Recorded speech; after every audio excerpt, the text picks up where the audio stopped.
లింగ సమ్మిళిత శాంతి పరిరక్షణకు చేసిన కృషికి యుఎన్ సెక్రటరీ జనరల్ అవార్డు 2025 అందుకున్న భారతీయ సైనిక అధికారి ఎవరు? మేజర్ స్వాతి శాంతకుమార్.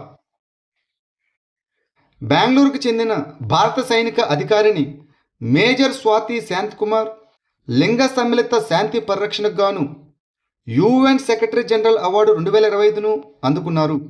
ఆమె ప్రస్తుతం దక్షిణ సుడాన్లోని ఐక్యరాజ్య సమితి మిషన్లో సేవలందిస్తున్నారు.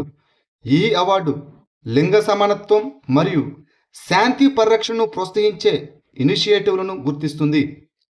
ఆమె ప్రాజెక్టు యుఎన్ వ్యాప్త నామినేషన్ల నుంచి ఎంపిక చేయబడింది. భారతదేశం ఏ సంస్థ అభివృద్ధి చేసిన స్కార్ప్ అనే మొదటి కాళ్ళ మొబైల్ మ్యానిపులేటర్ను అనగా రోబోను ఆవిష్కరించింది? ఎక్స్టెర్రా రోబోటిక్స్. భారతదేశం తన మొట్టమొదటి కాళ్ళ మొబైల్ మ్యానిపులేటర్ అయిన స్కార్ప్ని ఆవిష్కరించింది. దీనిని ఐఐటి కాన్పూర్ ఇంక్యుబేట్ చేసిన స్టార్టప్ అయిన ఎక్స్టెర్రా రోబోటిక్స్ అభివృద్ధి చేసింది. చురుకైన కాళ్ళ కదలికను తెలివైన రోబోటిక్ చేయతో కలిపి స్కార్ప్ సంక్లిష్టమైన మరియు ప్రధానకర వాతావరణాల్లో పనిచేయగలదు, తనిఖీలు చేయగలదు మరియు వస్తువులను మార్చగలదు. ఆటోమేషన్ మరియు అధునాతన రోబోటిక్స్లో భారతదేశం యొక్క పెరుగుతున్న బలాన్ని హైలైట్ చేస్తుంది. ఇటలీకి చెందిన కావలిర్ డెల్ ఆర్జెంటెల్లా స్టెల్లా డి ఇటాలియా అవార్డు ఎవరికి లభించింది? శ్రీనివాస్ డెంపో. భారతదేశంలోని ఇటాలియన్ పౌరులకు మద్దతివ్వడంలో మరియు వ్యాపారం, సంస్కృతి, అదేవిధంగా సమాజ కార్యక్రమాల్లో భారతదేశం ఇటలీ సహకారాన్ని ప్రోత్సహించడంలో ఆయన చేసిన కృషికి గాను గోవాకు చెందిన పారిశ్రామికవేత్త శ్రీనివాస్ డెంపోకు ఇటలీ యొక్క అత్యున్నత పౌర పురస్కారాల్లో ఒకటైన కావలిర్ డెల్ ఆర్జెంటెల్లా స్టెల్లా డి ఇటాలియా లభించింది. ఇటలీ కాన్సుల్ జనరల్ గోవాలో ఈ అవార్డును ప్రదానం చేశారు. డిగీ హిల్స్ రేంజ్లో భారత సైన్యం ఇటీవల నిర్వహించిన ఉమ్మడి సైనిక పౌర సమ్మేళన వ్యాయామం పేరు ఏమిటి? సంధ్యా శక్తి. భారత సైన్యం ఇటీవల సంధ్యా శక్తి అనే ఉమ్మడి సైనిక పౌర విన్యాసం నిర్వహించింది. ఇది దక్షిణ కమాండ్లోని మహారాష్ట్ర, గుజరాత్ మరియు గోవా ప్రాంతంలోని కడ్కి మిలిటరీ స్టేషన్లోని దిగి హిల్స్ రేంజ్లో జరిగింది. సంక్లిష్ట భద్రతా సవాళ్లు మరియు అత్యవసర పరిస్థితుల కోసం సాయుధ దళాలు అదేవిధంగా పౌర సంస్థల మధ్య సమన్వయాన్ని బలోపేతం చేయడం ఈ వ్యాయామం యొక్క లక్ష్యం. హిమాచల్ ప్రదేశ్లోని ఏ తెగవారు బోడా త్యోహార్ పండుగను జరుపుకుంటారు? హట్టి తెగ. హట్టి తెగకు చెందిన అతిపెద్ద వార్షిక పండుగైన బోడా త్యోహార్ ఇటీవల హిమాచల్ ప్రదేశ్లోని సిర్మౌర్ జిల్లాల్లో సాంప్రదాయ ఉత్సాహంతో ప్రారంభమైంది. ఈ హట్టి తెగ హిమాచల్ ప్రదేశ్, ఉత్తరాఖండ్ సరిహద్దులో యమునా నది ఉపనదులైన గిరి మరియు టాన్స్ నది పరివాహక ప్రాంతంలో ఉంది. వారి పేరు హాత్ అని పిలువబడే స్థానిక మార్కెట్లో వ్యవసాయ ఉత్పత్తులను అమ్మడం నుంచి వచ్చింది. 2026 జనవరిలో అక్కపడే అనే పథకాన్ని ఏ రాష్ట్ర ప్రభుత్వం ప్రారంభించింది? కర్ణాటక. జనవరి 2026లో ముఖ్యమంత్రి సిద్ధరామయ్య నేతృత్వంలోని కర్ణాటక మంత్రివర్గం అక్కపడే అనగా ఎల్డర్ సిస్టర్ ఫోర్స్ పథకాన్ని ప్రారంభించింది.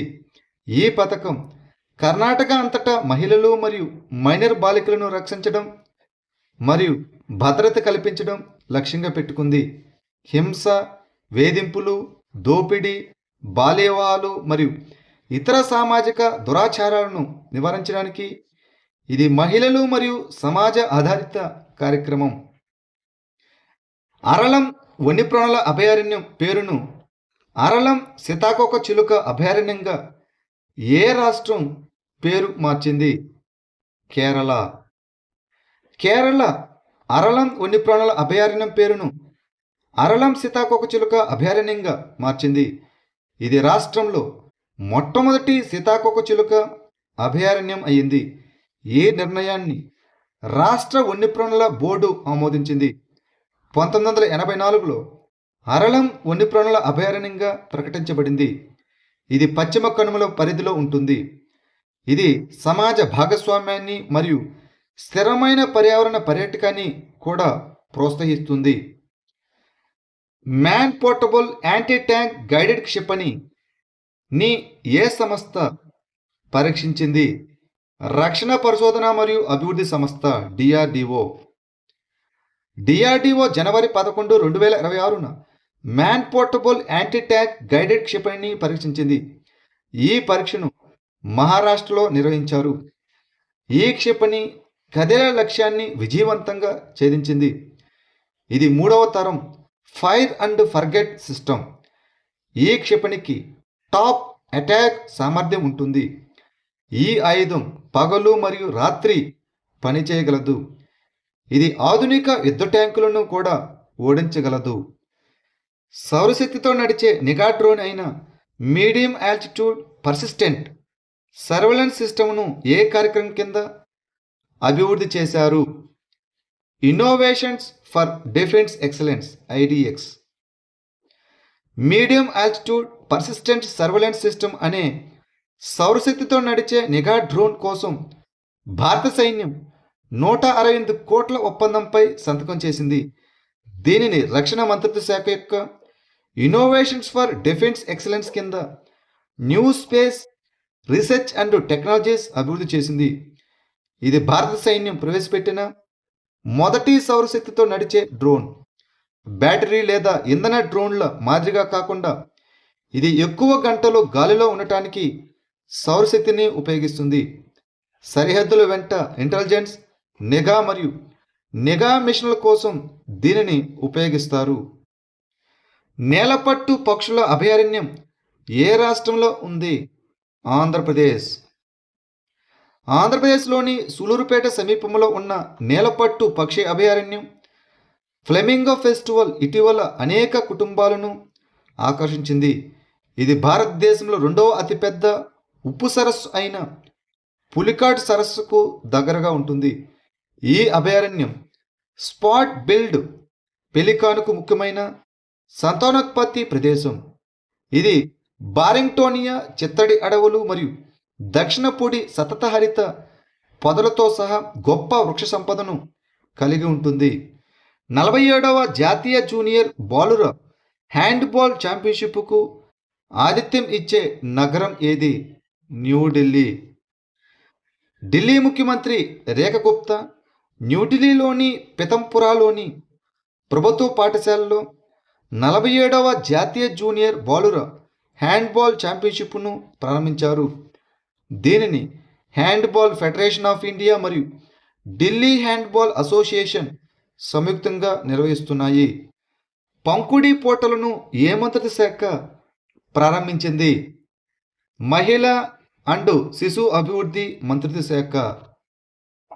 మహిళా మరియు శిశు అభివృద్ధి మంత్రిత్వ శాఖ జనవరి 8, 2026న పంకుడి పోర్టల్ను ప్రారంభించింది. ఇది ఒక సమగ్ర కార్పొరేట్ సామాజిక బాధ్యత మరియు భాగస్వామ్య సులభతరం చేసే డిజిటల్ ప్లాట్ఫామ్.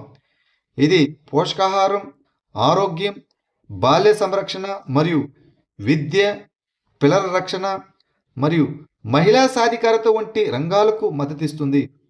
ఇది mission Saksham anganwadi and Poshan 2.0, mission Vatsalya మరియు మిషన్ శక్తిని బలోపేతం చేస్తుంది. ఇటీవల వార్తల్లో కనిపించిన ఇండియన్ జెయింట్ స్క్వైరల్ ఏ రాష్ట్ర జంతువు? Maharashtra. All India tiger estimation 2026 survey సమయంలో పూణే అటవీ డివిజన్లోని అట్వాన్ ప్రాంతంలో భారతీయ జెయింట్ ఉడత కనిపించింది. ఇండియన్ జెయింట్ స్క్వెరల్ను మలబార్ జెయింట్ స్క్వెరల్ అని కూడా పిలుస్తారు. ఇది ప్రపంచంలో కనిపించే అతిపెద్ద ఉడత జాతుల్లో ఒకటి. ఈ జాతి ప్రధానంగా పశ్చిమ కనుమలు, తూర్పు కనుమలు మరియు సాత్పురా శ్రేణిలో పంపిణీ చేయబడుతుంది. ఇది మహారాష్ట్ర రాష్ట్ర జంతువు మరియు స్థానికంగా దీనిని షెక్కురు అని పిలుస్తారు. జిల్లా నేతృత్వంలోని వస్త్ర పరివర్తన ఇనిషియేటివ్ను ఏ మంత్రిత్వ శాఖ ప్రారంభించింది? జౌళి మంత్రిత్వ శాఖ. గౌహతిలో జరిగిన జాతీయ జౌళి మంత్రుల సమావేశంలో జౌళి మంత్రిత్వ శాఖ జిల్లా నేతృత్వంలోని జౌళి పరివర్తన ఇనిషియేటివ్ను ప్రారంభించింది. ఇది భారతదేశ వస్త్ర రంగంలో సమ్మిళిత మరియు స్థిరమైన వృద్ధిని ప్రోత్సహించడానికి ఒక వ్యూహాత్మక కార్యక్రమం.